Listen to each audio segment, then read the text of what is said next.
aktivitas, baik urusan dunia, terlebih urusan agama dan akhirat kita.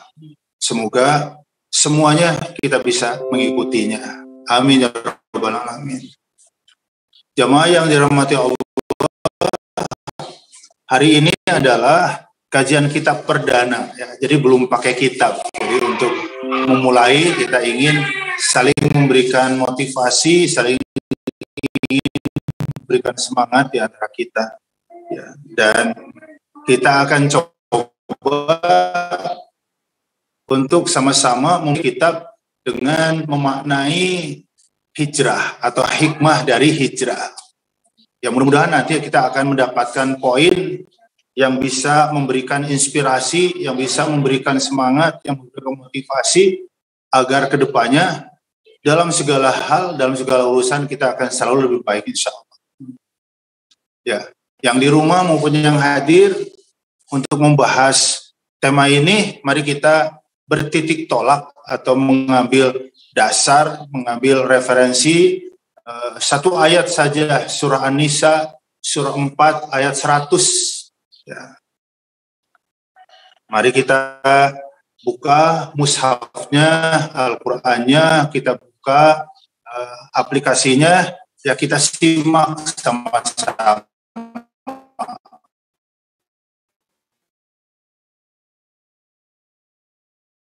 Ya kita coba tercatat terlebih dahulu ya, yaitu belajar kitab, ya belajar bahasa Arab gitu. Ya, belajar kitab artinya adalah kita memaknai bahasa Arab kata per kata. Ya, surah An-Nisa ayat 100.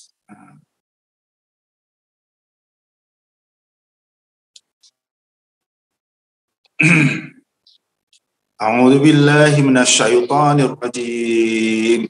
Wa may yuhajir fi sabilillahi yajid fil ardi muragaman katsiran wasa'ah wa may yakhruj min baitihi muhajiran ila Allahi wa rasulihi thumma yudrikul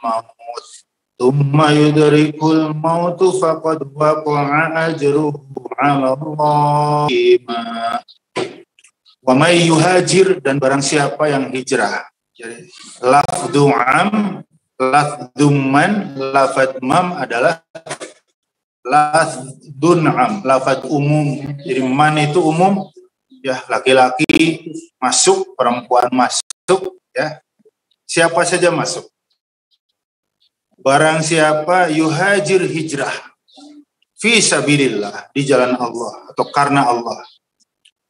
Yajid, nah ini namanya jawab syarat. Jadi man itu ya huruf syarat. Barang siapa yajid maka gitu ya. Dia akan menemukan, akan mendapatkan fil ardi, di muka bumi, muragoman, tempat-tempat hijrah, katsiran, yang banyak. Jadi kalau kita hijrah karena Allah, pasti kita akan menemukan tempat hijrah banyak gitu. Wasa'ah, sekaligus orang yang harta. Jadi kalau kita merasa sempit ya dalam masalah urusan duniawi, hijrah, insya Allah nanti akan Allah memberikan kelapangan atau harta yang. Wa may yakhruj, dan barang siapa yang keluar mim baitihi, dari rumahnya. Kita termasuk dong. Iya. Ya, kita hari ini keluar dari rumah masing-masing yang offline gitu ya.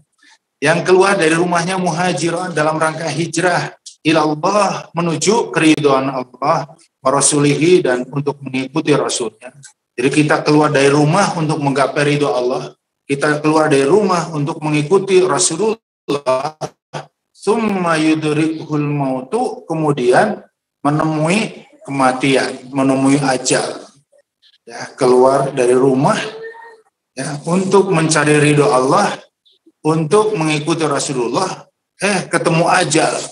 Faqad waqa'a ajruhu 'ala Allah, maka pahalanya sudah ditulis di sisi Allah sebagai orang yang hijrah. Ya. Jadi sekali lagi, nggak nyampe ke tempat tujuan, ya, kemudian ajal menjemputnya, maka dia sudah ditulis orang yang hijrah. Artinya dia mendapat pahala hijrah. Wa kana Allahu ghafurur rahima, dan Allah adalah Tuhan yang Maha Pengasih, Pengampun, dan Tuhan yang Maha Penyayang.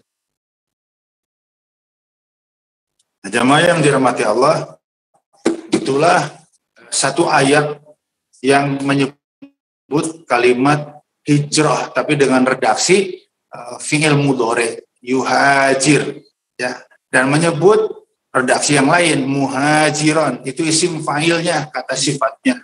Ya. Mana Ustaz? Kok kalimat hijrahnya enggak ada? Ya, kalau kita paham tasrif, nahwu saraf, pasti kita tahu. Hajar, yuhajiru, muhajir. Ya, tapi yang mungkin akar di telinga kita muhajirin, gitu ya. Itu kata jamaknya. Dan kalimat hijrah adalah isim masdarnya. Nah, apa itu hijrah? Jamaah yang dirahmati Allah, hijrah itu makna secara lugah, secara bahasa, yang pertama adalah at-tarku, meninggalkan. Ya, jadi simpel. Meninggalkan rumah, datang ke sini, itu hijrah. Meninggalkan rumah, pergi ke masjid, itu juga hijrah. Meninggalkan rumah, pergi ke pasar, pergi ke kantor, pergi ke kampus, ya, itu juga hijrah. Secara bahasa, ya. Jadi sekali lagi, ya, makna bahasa memang selalu digunakan oleh para ulama-ulama, baik dalam kajian fikih, baik dalam kajian tafsir, dalam kajian hadis. Setiap kali akan menjelaskan makna yang hakiki selalu dimulai dengan menjelaskan makna lugawi, makna secara bahasa. Ya, untuk memudahkan pasti. Masih dari sisi bahasa, hijrah itu artinya adalah al-intiqal. Ya. Al-intiqal itu artinya pindah. Ya, sebenarnya maknanya sama. Pindah dari satu titik ke titik yang lain. Pindah dari satu tempat ke tempat yang lain. Itu hijrah itu. Ya. Kan sama dengan yang tadi. Meninggalkan ini ke tempat yang lain, pindah juga. Ya. Untuk apa ya makna kayak begini? Itu namanya, kalau kita belajar sakofah Islamiyah, wawasan keislaman, itu namanya hasanah. Apa itu hasanah? Untuk memperkaya wawasan. Nah, jadi nanti kalau kita mendengar hijrah secara bahasa cuma disebut satu, artinya atarku, kita udah kaget. Perasaan kemarin waktu ikut kajian kitab, hijrah artinya al-intiqal. Atau mungkin nanti kita mendengar hijrah di mana al-intiqal. Perasaan kemarin waktu kajian kitab, hijrah artinya atarku. Jadi kita nggak menjadi orang yang gagal, kita tidak menjadi orang yang bingung. Kenapa? Kita punya wawasan yang cukup banyak tentang makna hijrah. Ya, jadi mari kita terus ya kan sambil memperkaya wawasan-wawasan keislaman. Nah, lalu apa makna hijrah yang sebenarnya? Makna hijrah yang sebenarnya ya seperti hadis Rasul. Bahkan hadis Rasulullah jadi dijadikan definisi malah. Jadi banyak para ulama mendefinisikan hijrah menyebut hadis Rasul. Apa itu? Al-muhajiru man hajar amma nahallahu anhu. Al-muhajir yang disebut orang hijrah, man hajaro adalah orang yang meninggalkan amma nahallahu anhu, segala hal yang dilarang oleh Allah kepadanya. Itu hakikat hijrah. Jadi hakikat hijrah adalah tinggalkan semua larangan Allah. Ya, baik larangan yang menyangkut masalah ubudiyah, larangan yang terkait dengan masalah akidah, larangan yang terkait dengan masalah muamalah, ekonomi misalnya. Emang apa contoh larangan dalam masalah muamalah? Ya kan Allah mengatakan dalam Al-Quran, wa halallahu al-bai'a wa harrama riba. Allah menghalalkan jual beli dan Allah mengharamkan riba. Jadi riba haram dong? Iya. Ya. Pastinya kalau sudah ngomong riba haram, bakal banyak nanti muncul pertanyaan. Berarti kalau kita punya tabungan, punya investasi, punya deposito di bank konvensional, gimana Pak Ustadz? Ya, saya tidak akan mengatakan dengan bahasa yang vulgar. Saya hanya mengatakan, ya sebaiknya hijrahlah. Pindahin tabungannya, pindahin depositonya, pindahin semuanya ke bank-bank syariah. Ya. Karena apa? Ya dosa. Kayak apa sih dosa makan riba? Tahu dosa zina? Tahu. Kan dosa besar. Ya. Bagaimana kalau ada seorang laki-laki berzina dengan ibu kandungnya? Masya Allah. Zina aja dosa besar, apalagi zina dengan ibu kandungnya. Ternyata makan riba itu dosanya lebih besar dari itu.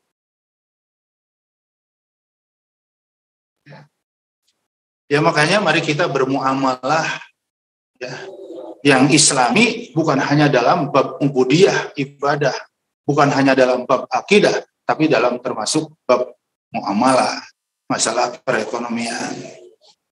Ya karena sekali lagi ya makanan, minuman yang kita makan, yang kita minum bukan sekedar jadi darah, jadi daging, tapi juga sekaligus akan membentuk watak, akan membentuk perilaku kita.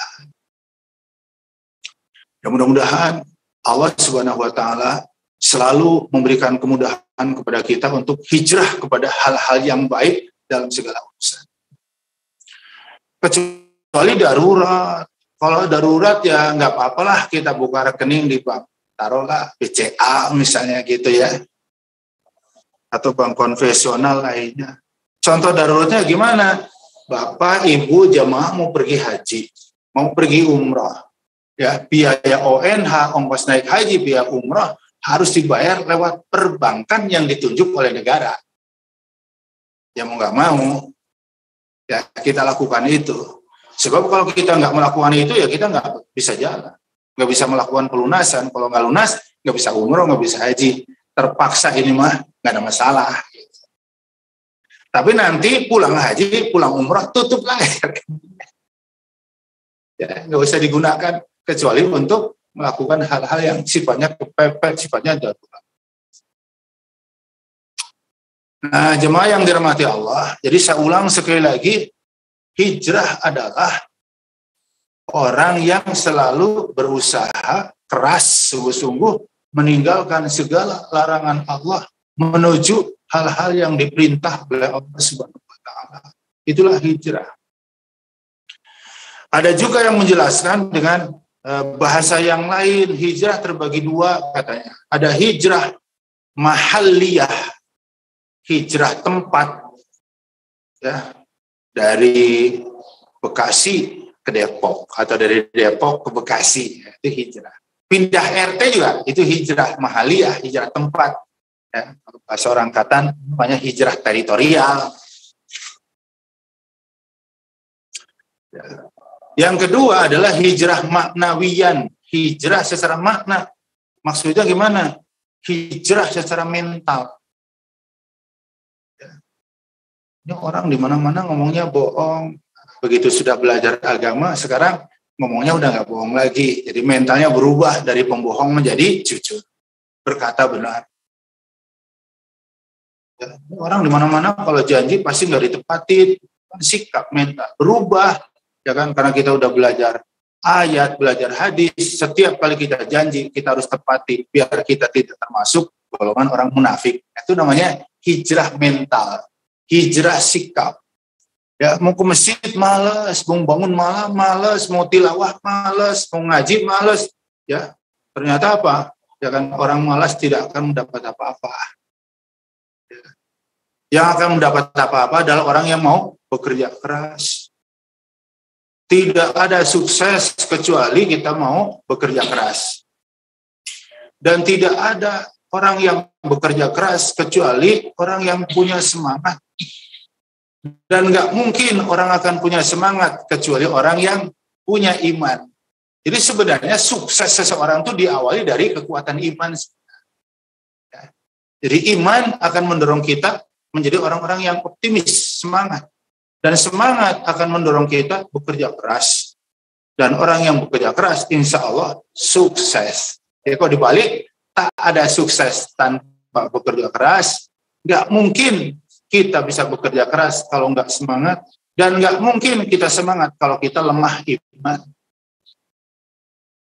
Ya, dan hijrah salah satunya adalah momentum untuk memperkokoh keimanan kita, untuk memperkokoh tauhid dan akidah kita.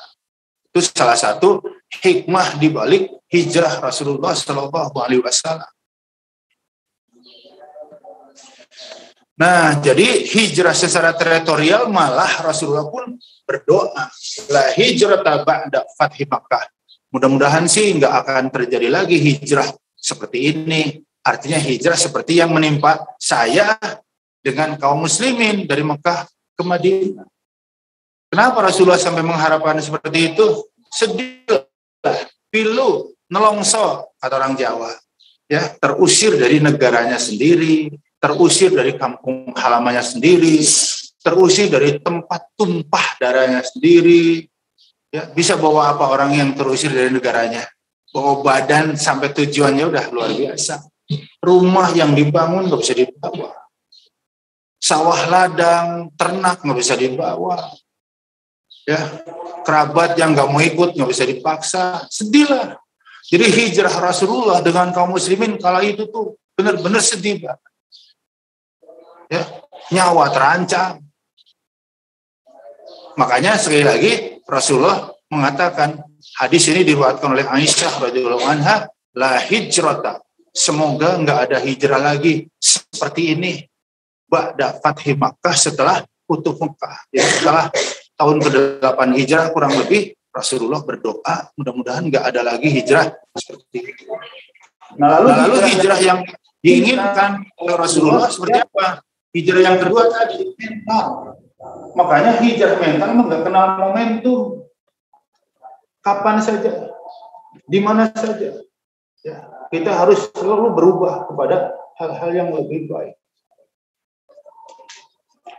Ya, mudah-mudahan kita bisa mengambil hikmah ya dari hijrah Rasulullah Shallallahu Alaihi Wasallam dan kaum muslimin kala itu. Apa sih hikmahnya? Ya, hikmahnya sekurang-kurangnya ada 7 pelajaran atau ibrah yang bisa kita petik, yang bisa kita ambil untuk kita jadikan referensi, untuk kita jadikan dasar, untuk kita jadikan rujukan menapaki kehidupan kita ke depan lebih baik, baik kehidupan duniawi terlebih kehidupan ukhrawi. Maka mari sama-sama kita menggali hikmah di balik hijrah. Apa yang pertama? Ahamiyatul akidah, pentingnya kita menjaga dan menguatkan akidah. Yang pertama. Yang kedua adalah ahamiyatul hamasah. Ya, pentingnya hidup selalu optimis, semangat. Ya. Yang ketiga, ahamiyatut takhtit, pentingnya membuat perencanaan, program, planning. Ya. Takhtit juga ya, berarti taktik, ya, taktik, siasat.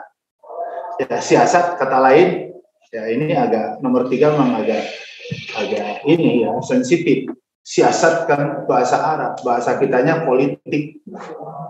Jadi ahamiyatut takhtit itu pentingnya perencanaan, pentingnya membuat program, pentingnya taktik, pentingnya strategi, pentingnya politik.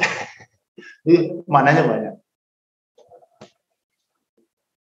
Ya, nanti nomor 3 ini bahasanya paling panjang ketimbang poin-poin yang lain. Yang keempat, ya, hikmah dari hijrah adalah ahamiyatul mujahadah.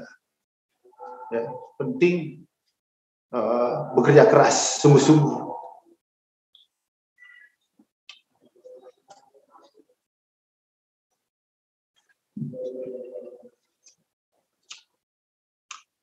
Yang berikutnya adalah ahamiyatut tadhiyah, pentingnya pengorbanan.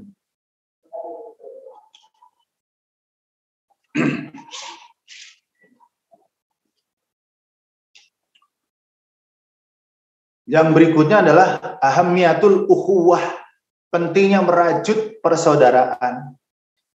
Ya, ukhuwah. Jadi kalau kita merasakan persaudaraan kita tergores, ya, persaudaraan kita terluka, ya dirajut. Jangankan kita ngumpul se-RW, ya, berdua aja suami istri kan kadang-kadang selek, salah paham, ya dirajut. Jadi ketika ukhuwah kita terasa terkoyak, terasa tergores, buru-buru dirajut. Jadi hijrah mempertemukan kaum muhajirin dan kaum ansor itu nyata pentingnya membangun persaudaraan. Dan yang berikutnya adalah ahamiyatul jamaah, pentingnya berorganisasi, ya, pentingnya berjamaah, bukan berkerumun. Beda ya berjamaah dengan kerumun, jauh banget. Di pasar banyak tuh orang, nah itu bukan berjamaah, berkerumun. Ya, nonton pertandingan sepak bola, stadion penuh, berjamaah bukan? Enggak lah, itu berkerumun. Nonton konser, itu berkerumun. Kalau berjamaah gimana? Saya sering menggambarkan berjamaah seperti kita pergi ke masjid, sholat berjamaah. Imam takbir, seluruhnya yang di belakang ikut takbir. Imam ruku, ikut ruku. Imam sujud, ikut sujud. Ya, kira-kira bisa ditebak nggak makna berjamaah sekilas? Jadi jamaah mah ada tongkat komando. Ya, jadi apa kata imam? Ikut ruku, sujud, ya, berjamaah. Nah, Bapak Ibu yang dirahmati Allah, itulah 6 atau 7 poin tentang hikmah atau pelajaran di balik hijrah Nabi dan kaum muslimin. Mari kita kembali ke poin yang pertama. Apa tadi? Tentang pentingnya akidah. Dibela-belain oleh Rasulullah dan kaum muslimin. Ya. Lebih 10 tahun, hampir 13 tahun Rasulullah dakwah di kota Mekah tuh nggak pernah merasakan aman, tentram. Ya. Karena apa? Selalu menghadapi tekanan, intimidasi, bahasanya bahasa yang lain teror gitu. Kenapa? Abu Jahal, Abu Lahab dan gengnya setiap kali melihat, mendengar ada penduduk Mekah yang ikut agama Nabi Muhammad, itu nggak akan dibiarkan. Dikejar, ditangkap, dan dikasih 2 opsi. Bilal misalnya, ya, begitu diketahui oleh majikannya dia telah mengikuti agama Muhammad, nggak pakai babi, Bu, ya, langsung dibawa ke tempat terbuka dalam keadaan terik panas matahari, ditindihkan batu yang begitu besar. Dalam kondisi kayak begitu, ya kan, diberikan 2 opsi. Kalau mau hidup, kembalilah ke agama nenek moyang. Kalau nggak mau, ya wis mati. Jadi pilihannya kembali musyrik, kembali murtad, atau mati. Ini pilihan berat buat kita orang beriman. Ya. Kita yang sudah Islam dari lahir, kalau menghadapi tekanan kayak Bilal juga nggak tahu iman kita. Mau hidup, ikut agama nenek moyang, atau mati. Berat nggak coba? Berat banget lah. Berat. Sekali lagi berat. Sampai berat. Ngucapin aja berat. Ya. Kembali murtad berat. Mati juga berat. Mati bukan sesuatu yang disukai oleh semua manusia. Ya, jadi fitrah kita umat manusia mencintai hidup, sekalipun pada akhirnya juga akan mati, tapi kita lebih mencintai hidup. Keluarga Ammar bin Yasir sekeluarga harus mati di tiang gantungan. Bahkan Abu Jahal luar biasa kejamnya, sudah mati kemaluannya istrinya Yasir ditombak. Sumayyah, istrinya Yasir, adalah perempuan pertama yang gugur menjadi syahid karena mempertahankan keyakinan. Ya, ibu-ibu hari ini kalau menghadapi cobaan kayak Sumayyah gimana? Nggak tahu iman kita. Sekali lagi, Pak Haji belum tahu Pak Haji. Ya. Klimaknya nyawa Rasulullah yang terancam. Saking tidak sukanya penduduk Mekah kafir Quraisy kepada Rasul, kepada agama Rasul, kepada agama orang-orang Mekah yang mengikuti Rasul, maka mereka tak henti-henti melakukan intimidasi, teror, penangkapan, penyiksaan. Ya. Rasulullah dicoba dibujuk-bujuk, dirayu-rayu supaya meninggalkan dakwahnya. Ya, mereka nggak tanggung-tanggung, semua diberikan. Muhammad, kamu dakwah nyari harta. Kalau jawabannya iya, berhenti aja. Nih kertas kosong, tulis mau harta seberapa banyak, asal ditinggalkan dakwah. Ya, Muhammad, kamu mau wanita pasangan hidup? Ya, kalau kamu dakwah untuk mencari pasangan hidup, nggak perlu kamu lakukan, berhenti dakwah aja.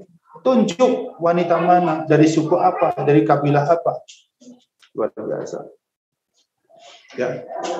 Dan yang ketiga, jabatan, kedudukan. Jamaah yang dirahmati Allah, 3 hal yang ditawarkan oleh orang kafir Quraisy kepada Nabi adalah yang dicari oleh semua kita. Semua kita tuh mencari yang 3. Ya, bekerja, nyari apa? Nyari harta. Punya rumah, punya kendaraan. Akhirnya ini pasangan hidup. Kalau jabatan mungkin kita nggak terlalu nguber. Karena apa? Ya sadar diri. Ya sekecamatan penduduknya 50.000. Camatnya cuma 1. Berarti ngejar untuk jadi camat kan susah. Tetapi walaupun susah, harta kita uber tiap hari. Udah mapan nyari pasangan hidup. Rasulullah 3-3-nya ditawarin.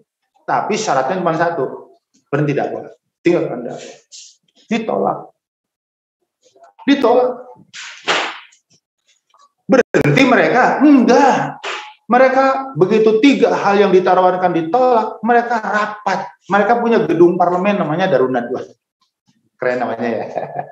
Ya, tempat mereka berkumpul untuk mengambil keputusan-keputusan yang strategis.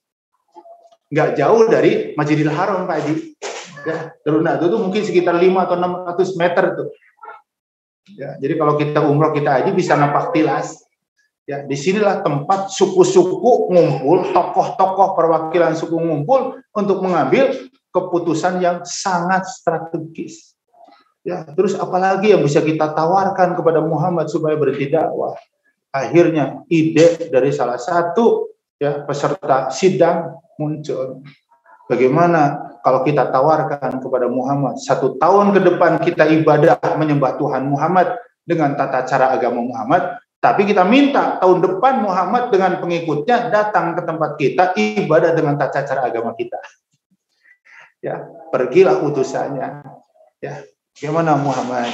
1 tahun ke depan kami ikut kamu menyembah Tuhanmu dengan tata cara agamamu, tapi tahun depan kamu ajak tuh umat Islam datang ke sini ke tempat kami dan beribadah dengan tata cara agama kami.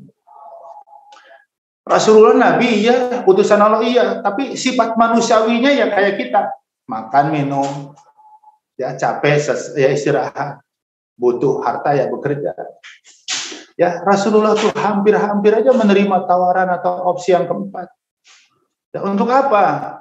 Paling tidak meringankan atau mengurangi intimidasi. Mungkin kalau ini diterima, sahabatku nggak akan mendapatkan ancaman yang terlalu kayak begini. Jadi bahasa manusiawinya. Karena apa? Opsi yang keempat itu sekilas seperti win-win solusi. Ya, pakai bahasa gaul, enak lo, enak gua gitu. Ya Rasulullah juga kan nggak ingin sahabatnya disiksa, apalagi dibunuh.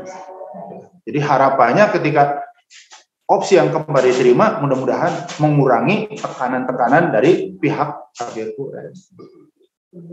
Ya, ternyata begitu Rasulullah hampir saja menerima tawaran keempat, malaikat Jibril datang dengan membawa 1 surah penuh.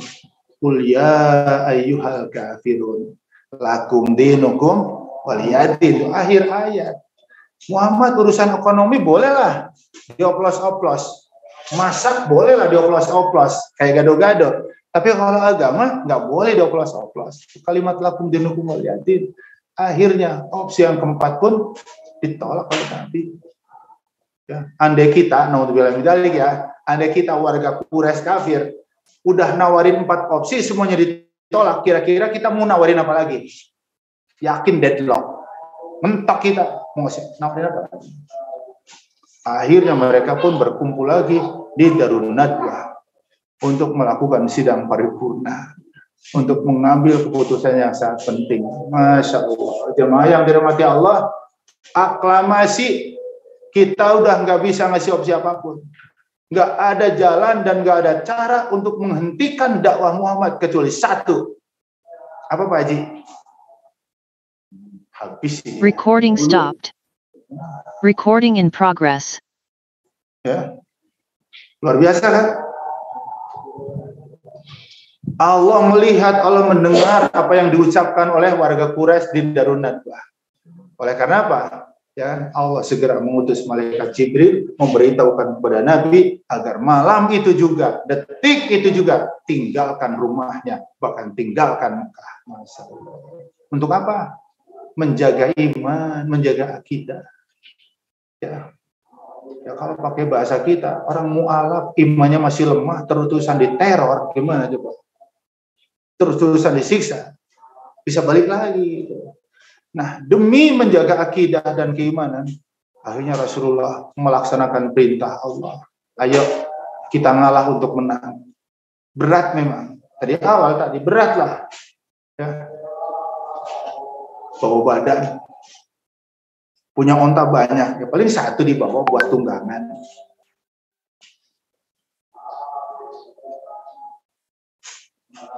Kenapa Rasulullah kaum muhajirin sedemikian hebat membela keimanan? Karena kalau kita terlanjur membawa iman, membawa akidah yang salah, dan kita sudah ada di hadapan Allah, udah nggak bisa dibetulin. Jadi akidah yang salah di hadapan Allah udah nggak bisa diperbaiki. Kalau pakai bahasa mahasiswa udah nggak bisa hair. Ya, saya Anda pengusaha catering, beberapa item masakannya salah, pasti dikomplain lah.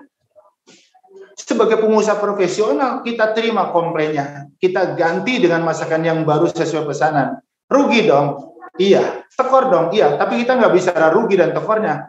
Kita bicara masakan yang salah, bisa dibetulin. Itu. Ya, kita kontraktor. Ternyata apa? Mengkonstruksinya salah. Bongkar lagi aja. Tekor dong? Iya. Rugi dong? Iya. Sekali lagi, kita nggak bicara tekor dan rugi. Ya, konstruksi yang salah tetap bisa dibenerin. Anda penjahit profesional, salah ngukur, kegedean, kekecilan, dikomplain, kita terima sebagai pengusaha jahitan yang profesional, sebagai pedagang yang profesional. Tekor iya, rugi iya. Tapi sekali lagi, kita nggak bicara tekor dan ruginya Pak Haji, tapi kita bicara jahit yang salah, bisa dibenerin. Tapi kalau kita menghadap Allah dengan akidah yang salah, ya, lalu kita minta kembali ke dunia sesaat, maka Allah tidak akan mengabulkannya. Kata Allah, silakan kamu nangis, ya, sekejar-kejarnya, bahkan kamu nangis sampai mengeluarkan tetesan darah pun nggak akan dikabulkan. Ya, laula akhartani ila ajalin qarib, itu bahasa surah Al-Munafikun 2 ayat terakhir. Ya. Jadi orang-orang kafir, bahkan orang beriman pun menyesal. Kalau orang beriman menyesal ingin menambah. Ya, saya ke masjid Jumatan doang, balikin ke dunia ya Allah, pengen berjamaah 5 waktu gitu. Ya. Orang beriman menyesal, hatam Al-Quran Ramadan doang, balikin ke dunia sebentar ya Allah, pengen hatam Al-Quran sebulan sekali. Kalau orang kafir, kami balikin ke dunia, kami akan dandanin, kami akan perbaikin. Dijawab di ayat yang terakhir, wala yu'akhirullahu nafsan idza jaa ajaluha. Kalau ajal telah tiba ya nggak bisa. Kamu nyesel aja, nangis aja, sampai kamu nangis air mata darah air matanya berubah darah, nggak akan dikabulkan. Jamaah yang dirahmati Allah, itulah pentingnya kita menjaga akidah, jangan sampai salah, ya, menjaga iman kita menjadi penting karena fatal akibatnya. Lebih dari itu, kenapa menjaga iman itu penting? Karena tanpa memiliki akidah dan iman yang kokoh, maka kita tidak akan semangat untuk mengejar akhirat. Benar nggak? Kenapa? Karena pahala, ganjaran, surga, segala isinya yang dijanjikan Allah kepada kita belum tampak di mata.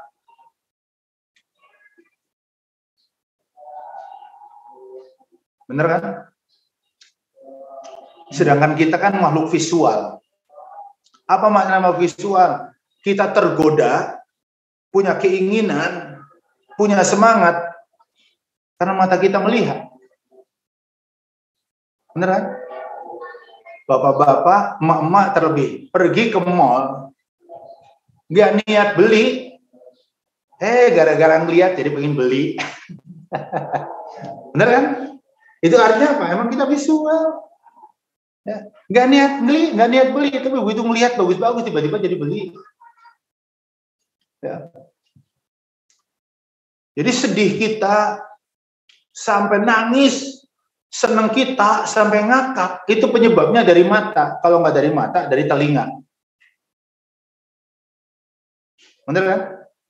Melihat insiden mobil tangki Pertamina yang menewaskan 17 pengendara yang lain. Mereka bukan apa-apa kita, bukan siapa kita, tapi kita ikut sedih gara-gara ngelihat di TV One. Lihat, sedihnya bisa dari mata. Mendengar berita, ya, jamaah haji umur 64 tahun dari Jawa Tengah, stroke 7 tahun di kampung halamannya. Begitu selesai melaksanakan seluruh manasik haji, stroke-nya sembuh. Masya Allah. Nangis bahagia. Ya, dengar dan melihat. Sedangkan pahala, ganjaran atau nikmat surga mala ainun ra'at, belum bisa dilihat mata. Wala udunun sami'at, belum pernah terdengar telinga, bahkan wala khatara ala qalbi basar, enggak bisa dihayal. Ya, makanya tanpa memiliki kekuatan iman dan akidah, mustahil kita akan semangat mengejar akhirat. Ya. Alih-alih kita lebih semangat mengejar akhirat, kebalik malah umumnya kita jauh lebih semangat mengejar duniawi. Jarang kan datang kantor telat. Benar kan? Kenapa? Kalau ngantor telat, konsekuensinya apa? Tunjangan-tunjangannya dipotong. Tapi berapa banyak orang yang datang ke masjid udah komat? Berapa banyak orang datang ke masjid udah rakaat kedua? Betapa banyak orang datang ke masjid lagi tahiyat akhir. Artinya apa? Karena pahala nggak kelihatan, jadi kita nggak semangat. Makanya mutlak mengokohkan, menguatkan iman itu menjadi penting. Ya, karena itu yang akan membuat kita jadi bergairah mengejar akhirat. Jelas ya jemaah ya?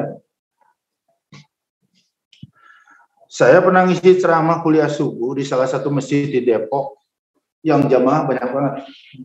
Dan yang ikut tausiah banyak banget. Kalau perkiraan saya sih mendekati angka 200-an. Ya, kata saya, Pak Haji, kepada pengurusnya, jamaahnya banyak banget ini. Apa kata pengurus? Itu dari mana-mana, Pak Ustaz. Dari mana? Ada yang dari Cinere, ada yang dari Citayam, ada yang dari Bojong, Cilebut, Bogor. Hah? Kuliah subuh dari Bogor datang ke Depok. Ternyata habis sholat subuh berjamaah, ternyata habis tausiah, di sekitar masjid banyak gubuk-gubuk makanan. Ada nasi bakar, sate padang, ada ketoprak, ada bubur spesial. Ya kalau di total mungkin 150.000. Saya ditawarin, Ustaz mau diambilin apa? Kata saya enggak, mau ngambil sendiri, mau milih, kata saya gitu. Jarang-jarang habis itu nasi bakar, makan nasi bakar Pak Haji, Masya Allah, manis juga. Artinya apa? Ya itulah kita. Dunia itu kecil, tapi kelihatan, kita kejar dengan penuh semangat.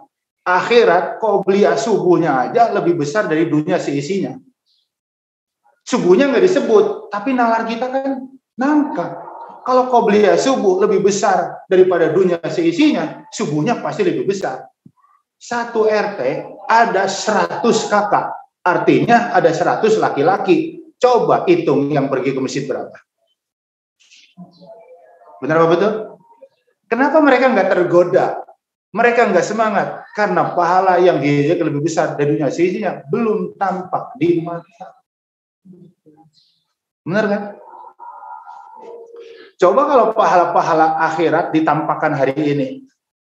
Ya, barang siapa yang berjamaah sholat 5 waktu, maka sekali berjamaah akan mendapat pahala uang tunai 100.000. Kira-kira musola kita, masjid-masjid kita penuh nggak Pak Haji?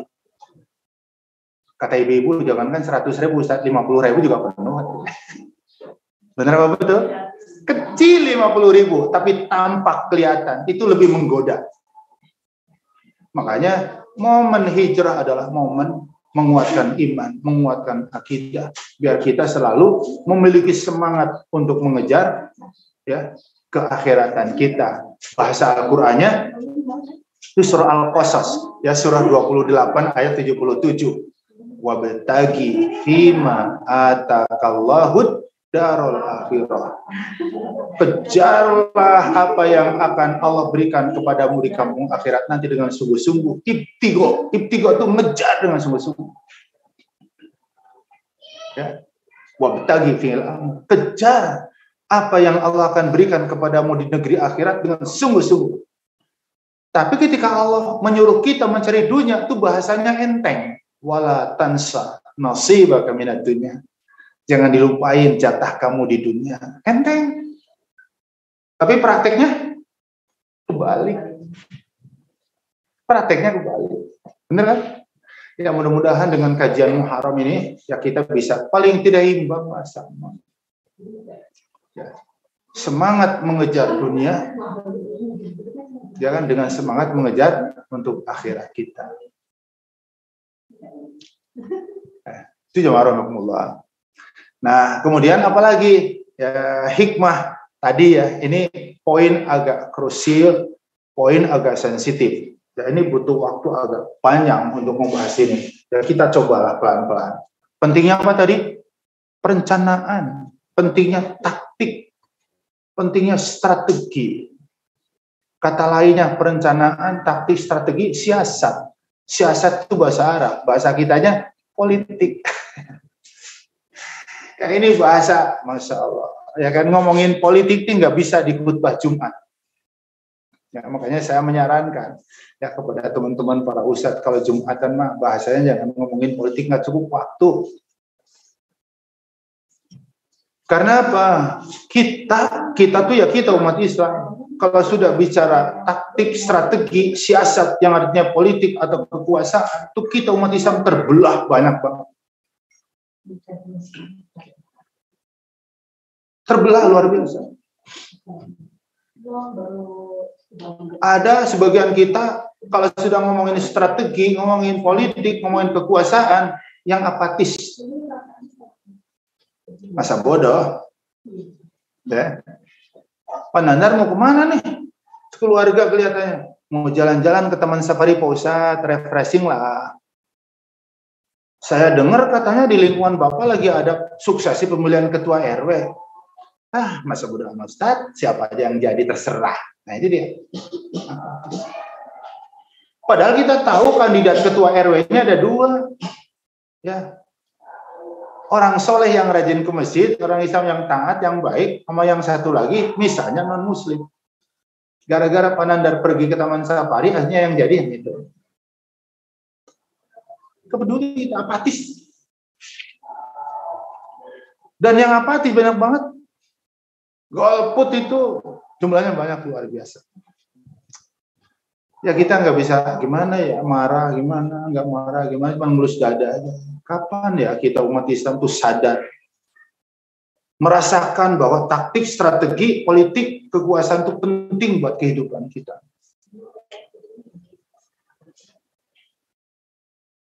Ada lagi sebagian kita menganggap, saya nggak banyak-banyak ya, tapi bisa dikembangkan. Ada sikap kita umat Islam kalau sudah bicara taktik, strategi, siasat, politik, kekuasaan, ya alergi.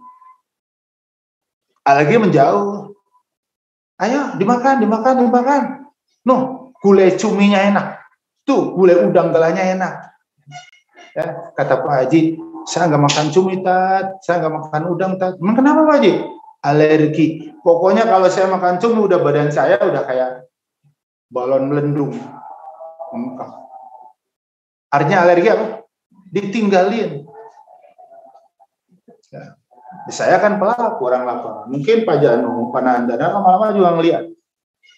Jadi kalau lagi musim pilkada, pilgub, pilpres, pilek, ya namanya ustadz gitu ya, kadang-kadang nyerempet halus sebenarnya bahasanya, tapi sensitif memang. Saya baru ngomong, mudah-mudahan kita di Jawa Barat diberi pemimpin yang baik. Itu di pojok satu berdiri dan pergi.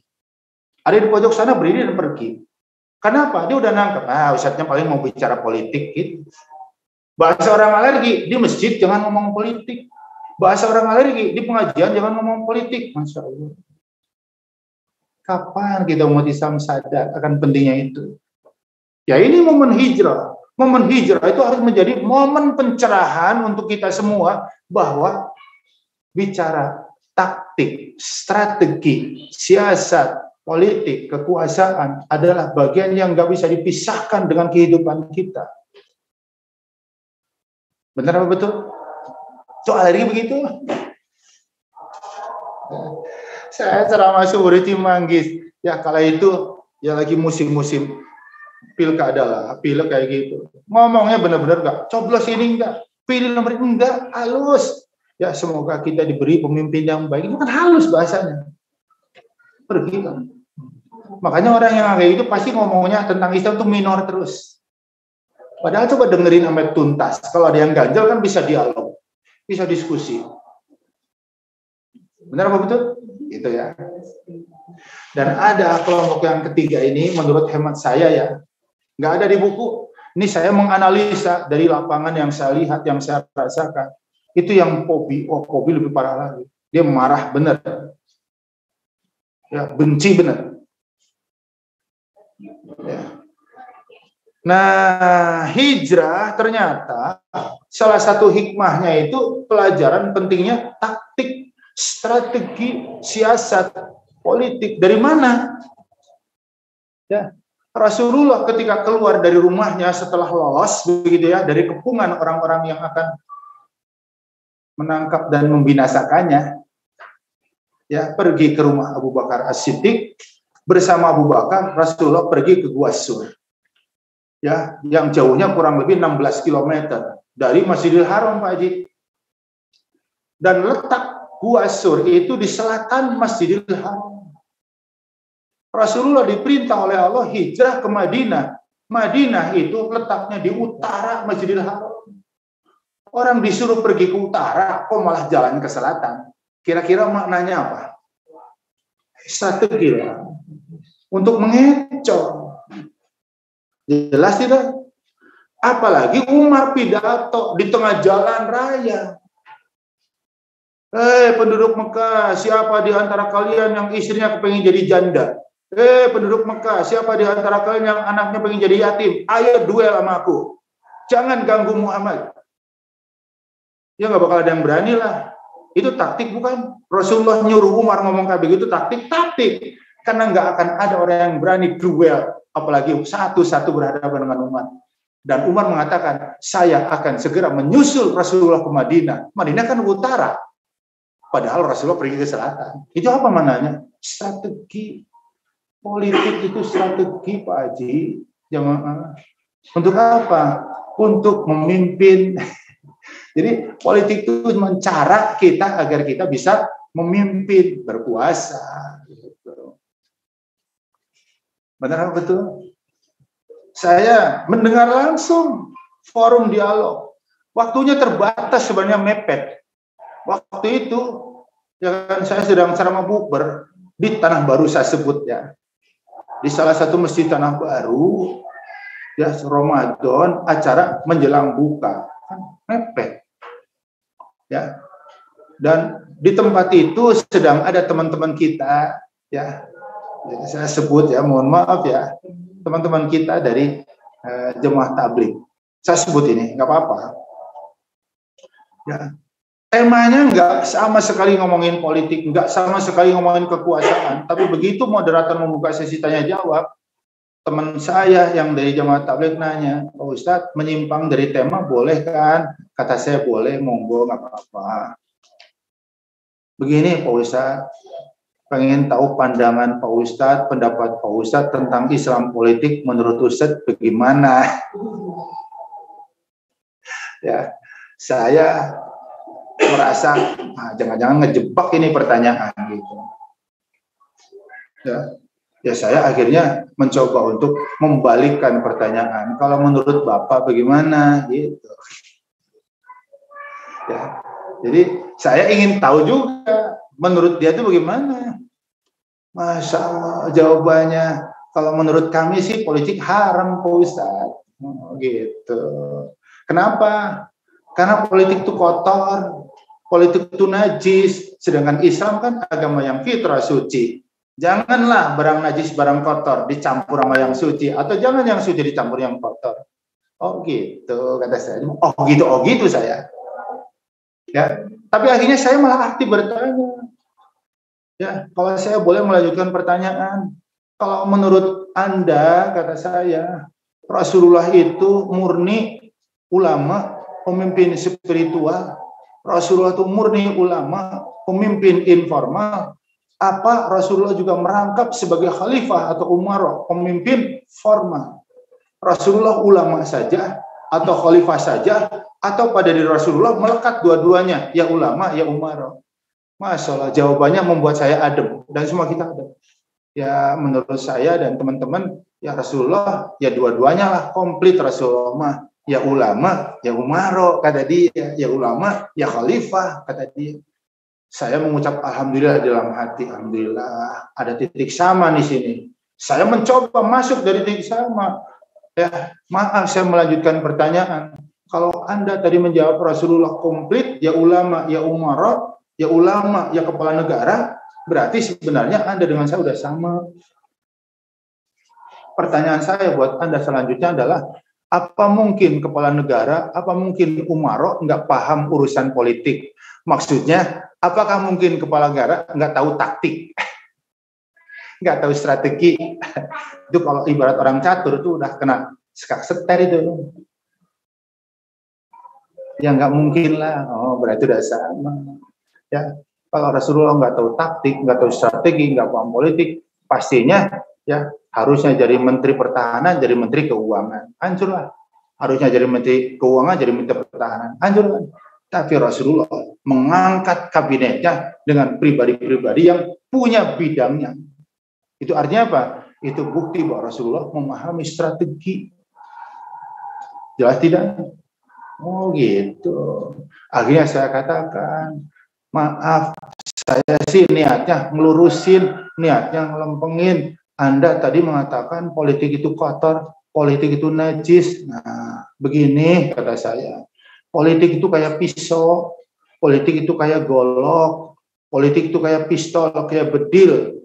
Golok, pisau, bedil, geletakin aja, liatin doang. Jangan disentuh, jangan dipegang, jangan digunakan apa-apa. Kira-kira menimbulkan manfaat nggak?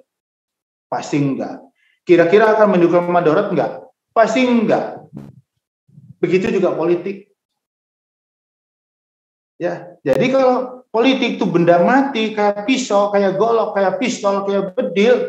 Kalau pisau, golok, pistol, bedil ada di tangan orang jahat, nggak tahu berapa yang mati ditusuk, nggak tahu berapa yang mati ditembak. Bahkan hari ini kita menyaksikan langsung ada seorang suami bahkan rela dia menembak istrinya sendiri. Ya, 3 kali dia berusaha membunuh istrinya, gagal. Ya, pakai santet gagal, pakai ini gagal, ini ditembak. Ya, tapi akhirnya apa?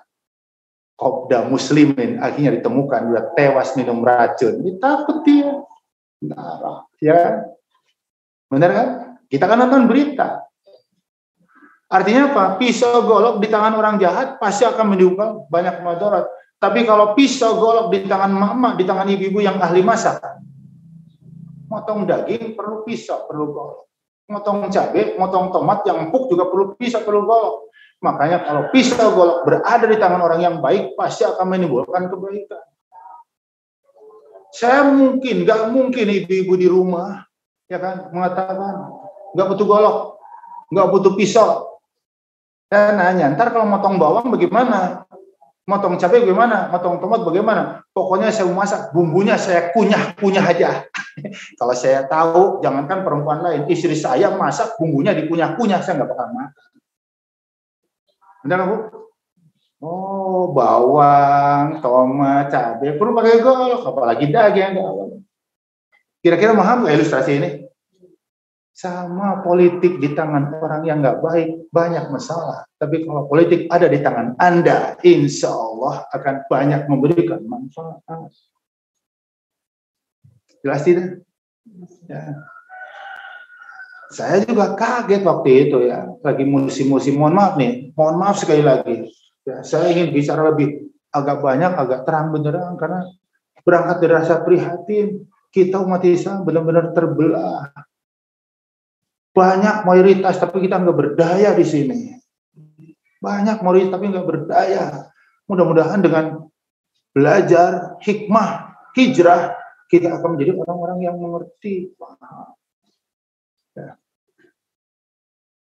Ya, lagi musim-musim kayak gitu, bilang, ya saya hadirlah, namanya saya pendukung. Tiba-tiba ada yang nepuk pundak saya. Awalnya saya biarkan, mungkin orang nggak sengaja kali nyenggol pundak saya. Tapi kalau lama-lama tepok.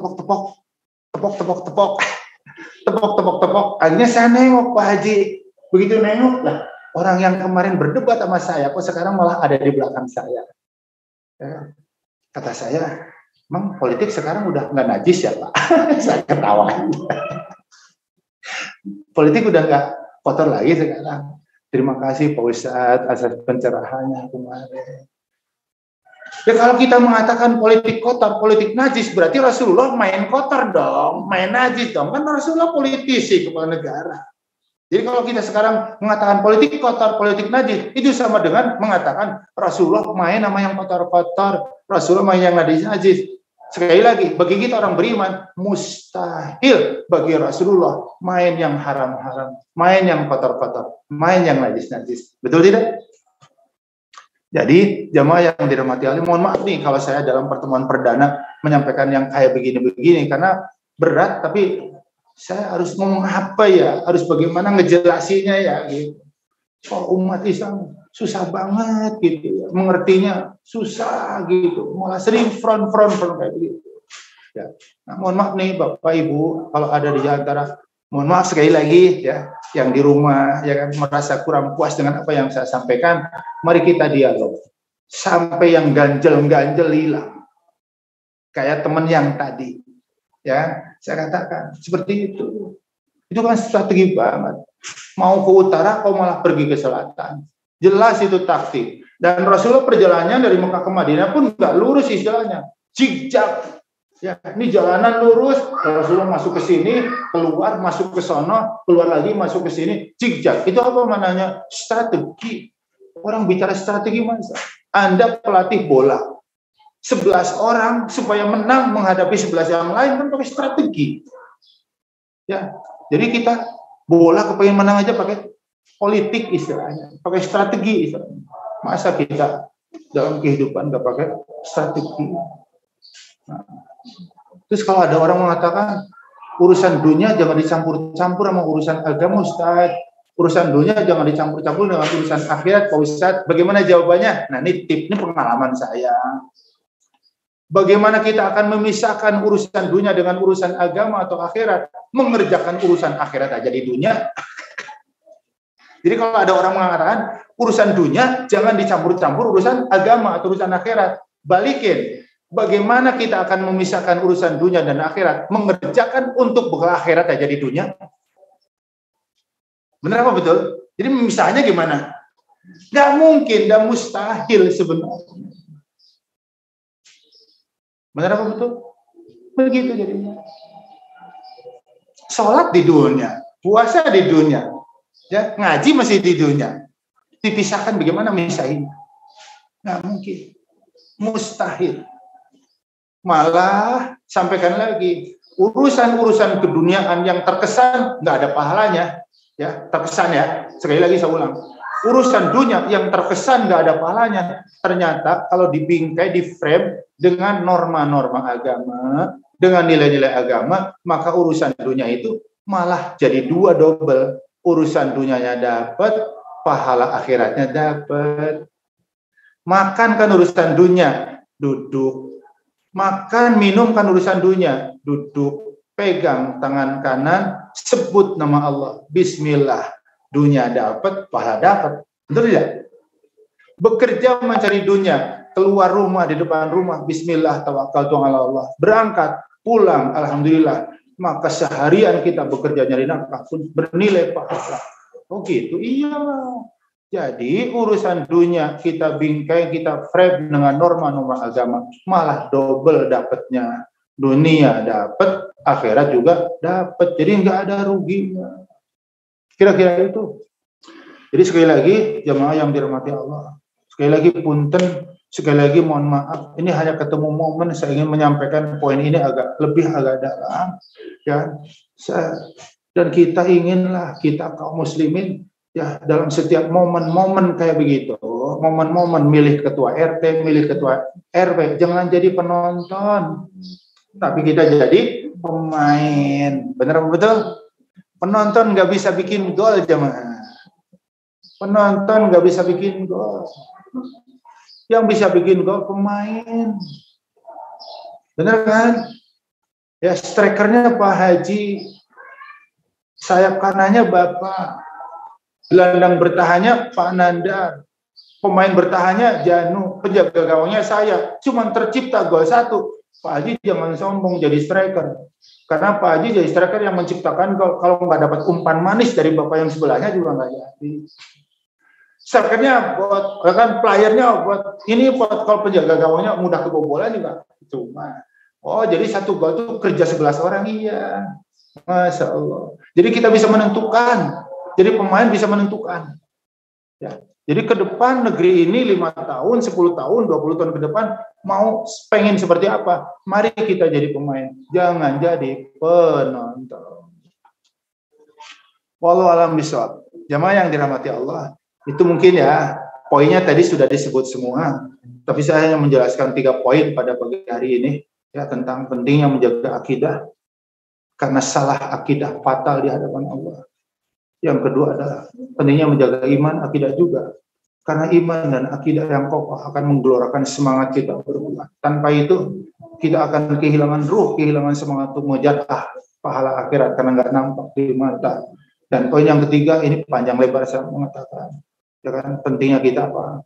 Berstrategi, ya, bertaktik, bersiasat. Jangan canggung, jangan menyeritkan jidat, ya kan? Ngaji ngomongin politik, ngaji politik. Ya. Karena sebenarnya politik itu kayak fikih ya udah sehari-hari kita. Ini sebagai penutup. Sebenarnya semua kita berpolitik, ya, udah hari-hari kita. Mau pergi kemana, kejebak macet, pasti Pak Haji juga akan pikir jalan alternatif. Ya, kalau boncengan sama saya, Pak Haji lewat sana aja. Jauh Pak Ustadz, lebih baik jauh, nyampe daripada macet nggak nyampe-nyampe. Itu udah taktik namanya. Ya, ibu dikasih uang nafkah di era COVID turun. Biasa ngasih 20 juta, sekarang kan gaji Bapak dipotong sama perusahaan 40%. Ya, 30%. Saya ketemu dengan teman-teman yang kerjanya gajinya dipotong 30%. Saya nggak sebut namanya, teman-teman kita juga dikasih opsi. Ya karena bayarannya banyak yang macet. Wali murid itu yang dagangnya nggak laku. Yang punya kios di ITC nggak bisa dagang. SPP macet, mana IT lagi Pak Haji. Otomatis pendapatan sekolah turun. Disampaikanlah kepada semua pegawai. Siap nggak dikurangi 30%? Kalau nggak ya out. Pilihannya out atau dikurangi. Ya kebanyakan pada milih ya udah nggak apa-apa dipotong 30%. Nah, ibu dapat nafkah dari suami misalnya ya, biasa 10 juta atau 5 juta. Ya. Kalau 5 juta ya, Pak, iya, ya itu yang kami dapat, yang ayah dapat bulan ini, atur aja ya, Ma. Lihat kalimatnya, atur aja. Ya.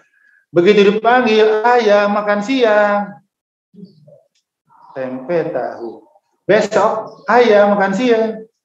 tempe tahu. Besok ayam makan siang, tempe tanpa tahu. 3 hari berturut-turut tempe tanpa tahu, tahu tanpa tempe. Kira-kira ngerenteng nggak? Kalau saya nggak ngerenteng ngomong. Mah, perasaan udah 3 hari makan kayak gini. Lah, ayah lupa katanya siasati. Ya. Kenapa saya kaget? Orang tiap hari makan ayam, makan daging, kok sekarang tempe tahu. Ada tempe, nggak ada tahu. Ada tahu, nggak ada tempe. Ternyata istri lagi bersiasat, lagi berpolitik. Jangan sampai duit habis, suami belum dapat duit lagi. Politik bukan itu? Politik. Oh, jadi politik sehari-hari kita? Iya. Sehari-hari kita. Ya, jadi jangan aneh, jangan heran, apalagi sampai mengeringitkan jidat, apalagi menjadi apatis, apalagi menjadi alergi, apalagi menjadi fobi. Mudah-mudahan kita menjadi sadar. Belajar politik sama seperti kita lagi belajar fikih sholat, fikih zakat, fikih haji, fikih puasa, sama. Cuma nggak nyampe-nyampe. Mau Ramadan penutupan. Ntar Syawal mulai lagi, bab toharoh lagi, bab air lagi. Menjelang Ramadan penutupan, Syawal mulai lagi, bab toharoh lagi, bab air lagi. Makanya banyak banjir Pak Haji. Karena materi kita air lagi, air lagi, air lagi. Jadi fikih politiknya nggak nyampe-nyampe. Fikih zakat aja nggak nyampe. Fikih sholat paling banter, toharoh ke fikih sholat. Fikih zakat nggak tuntas, fikih haji nggak tuntas, apalagi fikih politik nggak nyampe-nyampe. Padahal ada di kitab. Itu kira-kira. Ya. Jadi Bapak Ibu yang dirahmati Allah, sekali lagi mohon maaf dan mohon maaf. Semoga materi ini ya bermanfaatlah buat kita semuanya. Aku lupa lihat ada astagfirullahaladzim. Assalamualaikum warahmatullahi wabarakatuh. Pada guru kita, sebagian orang masing-masing yang sudah menyampaikan tema kajian pagi hari ini yaitu hikmah dalam bekerja. Sekarang kita akan memasuki sesi tanya jawab. Ya. Jadi bagi yang hadir di lokasi offline maupun yang online, dipersilakan untuk mengajukan pertanyaan. Nanti kita akan sampaikan kepada peserta. Baik, pada yang hadir di sini, kalau ada yang pertanyaan, silakan Bapak Ibu.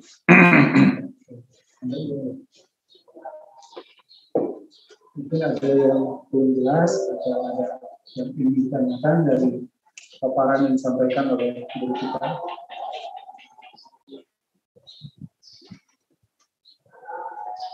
Mungkin sudah jelas ya. Sambil ada snack tuh, ada snack. Bagus ya.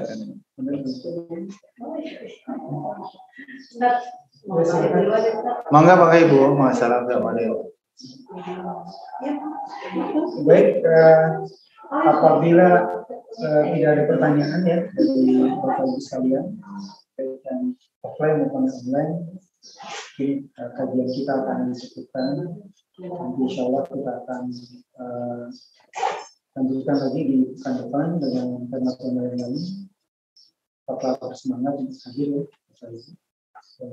Apabila ada kesempatan waktu, bisa langsung ke lokasi. Dan nanti juga apabila yang tidak sempat ke lokasi bisa ikut menyimak di YouTube live streaming ya secara online. Jadi siapapun nanti bisa ikut menyimak kajiannya dengan kembali. Baik, itu saja yang bisa sama-sama kita dengarkan paparan dari Ustaz. Mudah-mudahan ada manfaat semua. Kita berdoa dengan kekuatan.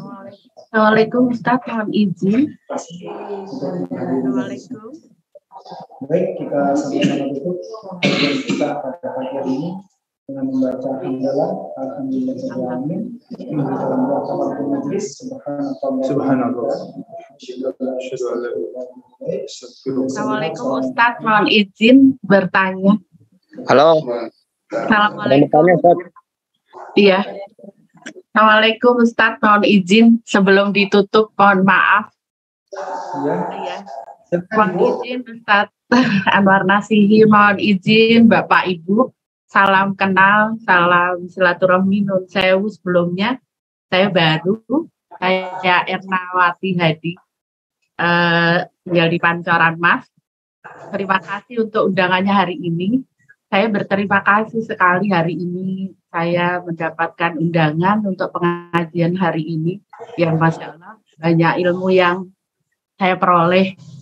Mohon izin, saya dalam berhijrah, Ustadz, mungkin ada beberapa hal yang ingin saya tanyakan. Saya mohon izin sebelumnya, saya dari kecil sampai SMA, saya mu'alaf, memang non-muslim dulunya, gereja Kristen Jawa, dan saya mengenal Islam. Walaupun KTP-nya sebenarnya KTP Islam, tapi kalau di Jawa itu kan ada Islam abangan, jadi nggak pernah diajarkan itu. Akhirnya Islam abangan, jadi nggak mengenal. Setelah di Depok, barulah saya mengenal Islam secara baik. Kaitannya dengan Muharram itu, saya masih ada beberapa keluarga yang maksudnya kalau orang Jawa tuh Jawa digowo, Arab digarap gitu loh Pak.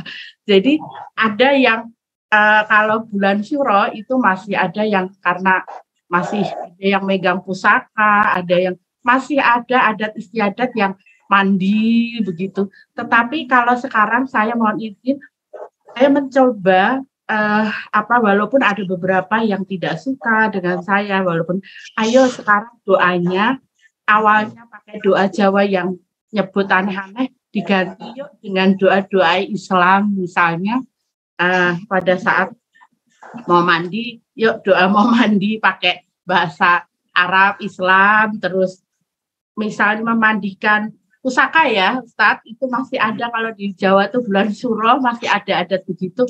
Saya bilang ini diniati, ini untuk cindera mata saja.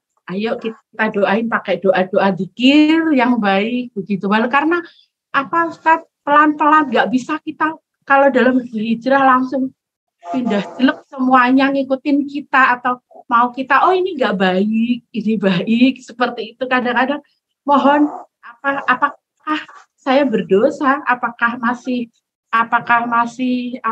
karena saya belum bisa meninggalkan 100%. Tapi saya menganggap ini cedera, bahwa misalnya pusaka-pusaka leluhur ini hanya cedera mata kita menganggapnya. Tetapi untuk doa-doa yuk kita ganti dengan cara Islam. Begitu Ustaz, mohon maaf, mohon pencerahannya. Terima kasih.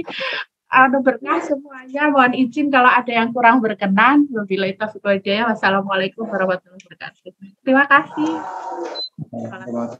Baik, Ibu, terima kasih atas pertanyaannya ya. Jadi tadi Ibu menjelaskan bahwa beliau mu'alaf Ustaz, dan masih ada beberapa di antara keluarga Ibu ya yang masih belum memeluk Islam. Belum memeluk Islam. Ya, jadi di sana karena beliau orang Jawa, ada beberapa tradisi di sana. Apa? Tradisi kebiasaan. Tradisi ya. Seperti mencuci pusaka gitu kan. Jadi ini bagaimana nih dalam konsep hijrah ini kan, untuk kemudian bisa pelan-pelan ya memberikan pengertian kepada mereka. Iya. Kurang lebih itu Ibu ya yang ingin betul yang ditanyakan. Silakan Ustaz. Ya, bismillahirrahmanirrahim. Terima kasih Ibu sudah menyampaikan pertanyaannya. Ya, semuanya bertahap ya. Semuanya bertahap. Jadi kalau tadi Ibu menyampaikan masih ada anggota keluarga yang belum gitu ya. Ya mungkin satu hal yang bisa kita renungkan, mungkin Safi Antonio aja untuk menunggu ibunya memeluk Islam kan lebih 15 tahun. Jadi orang yang punya potensi untuk menerima hidayah itu memang beda-beda. Ya.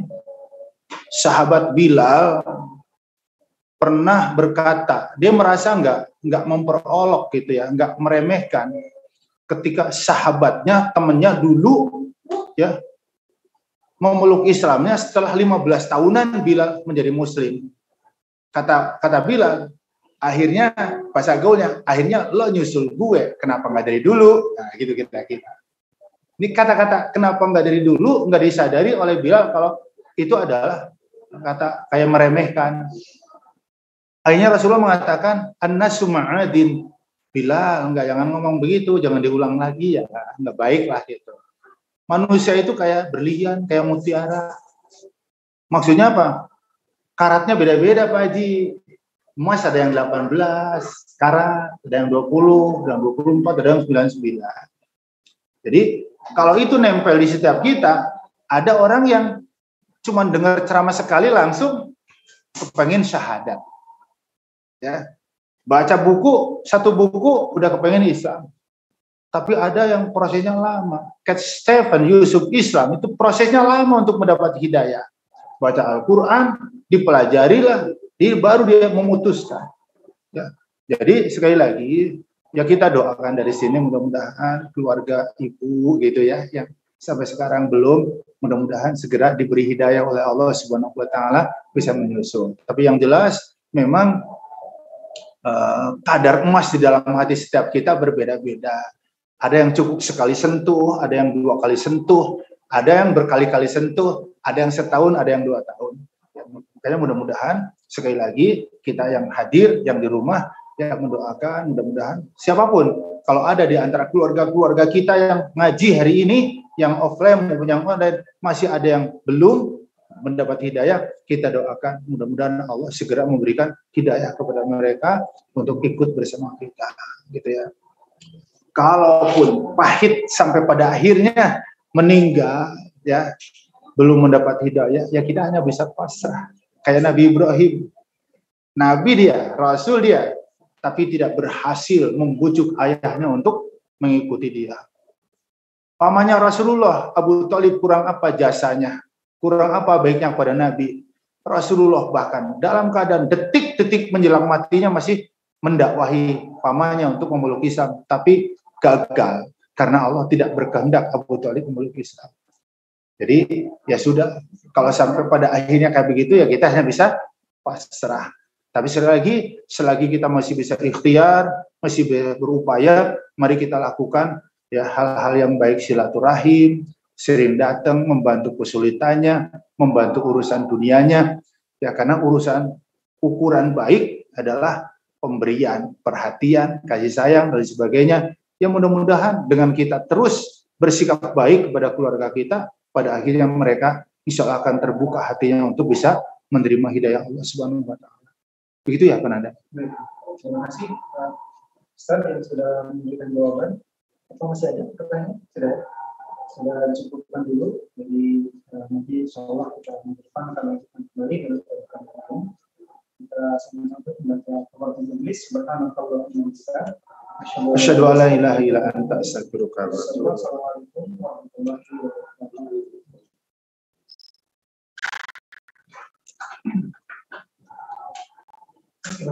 wabarakatuh.